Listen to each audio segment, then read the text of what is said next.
Hello friends, welcome to Tamil beauty tips channel. இன்றைக்கி நம்ம என்ன பார்க்க போகிறோன்னா, இயற்கை வழியில் நரமுடியை எப்படி நிரந்தரமாக கருப்பாக்கலான்னு தான் இந்த வீடியோவில் நம்ம பார்க்க போகிறோம். வாங்க வீடியோக்குள்ளே போகலாம். இந்த நரமுடிங்கிறது முன்பு பெரியவங்களுக்கு மட்டும்தான் இருந்தது.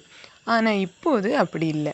எல்லாருக்குமே இந்த இளம் நரைமுடி வருது. இதுக்கு ஒரு பக்கத்தில் நம்ம உணவுப் பொருட்கள் மட்டும்தான் காரணம்னு சொல்ல முடியாது, நம்முடைய அலட்சியம்னு சொல்லலாம். என்னதான் நம்ம செயற்கையான டை வாங்கி பயன்படுத்தினாலும் அது நாளடைவில் பக்க விளைவுகளை தான் ஏற்படுத்தும். இது எல்லாருக்குமே தெரிஞ்சிருக்க வாய்ப்புகள் இல்லை. அதை சரியான அளவு பயன்படுத்தினால் அது எப்போதும் நமக்கு தான் நன்மை அளிக்கும். இது எல்லாமே செய்கிறதற்கு இயற்கை முறையில் நிறைய எப்படி கருப்பாக்குறதுன்னு இந்த வீடியோவில் நம்ம பார்க்கலாம் வாங்க. இதுக்கு தேவையான பொருட்களை பற்றி இப்போ நம்ம பார்க்கலாமா?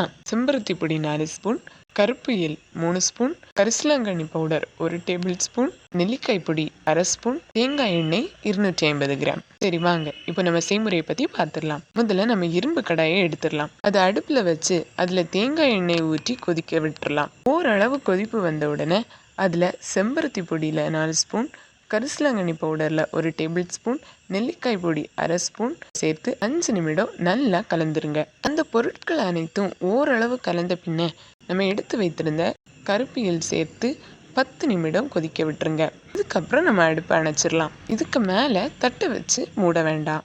மூடாமல் அப்படியே விட்டுட்டு அது ஆறுன அப்புறம் தட்டுக்களை வச்சு நீங்கள் மூடி வைக்கலாம். அப்புறம் 2 நாட்களுக்கு அப்படியே இருக்கட்டும். அப்போதான் அதில் இருக்கும் மினரல் அந்த எண்ணெயுடன் கலக்கும். இதுக்கப்புறம் நீங்கள் அந்த நார்மல் டை யூஸ் பண்ணுற மாதிரி இதையுமே நீங்கள் யூஸ் பண்ணிக்கலாம். கண்டிப்பாக நல்ல ரிசல்ட் கிடைக்கும். மறக்காமல் ட்ரை பண்ணி பாருங்கள். இதுக்கு உண்மையாகவே ஒரு நல்ல ரிசல்ட் கிடச்சுன்னா மறக்காமல் நம்ம சேனலில் வந்து கமெண்ட் பண்ணுங்கள். இந்த வீடியோ உங்களுக்கு பிடிச்சிருந்துச்சுன்னா மறக்காமல் லைக் பண்ணுங்கள். ஃப்ரெண்ட்ஸ் அண்ட் ஃபேமிலியோட ஷேர் பண்ணுங்கள். வீடியோ கண்டிப்பாக யூஸ்ஃபுல்லாக இருக்கணும்னு நம்புகிறேன். இன்னும் இதே போல் நிறைய யூஸ்ஃபுல்லான வீடியோ பார்க்கணுன்னா மறக்காமல் நம்ம சேனலை சப்ஸ்கிரைப் பண்ணிக்கோங்க. தேங்க்ஸ் ஃபார் வாட்சிங்.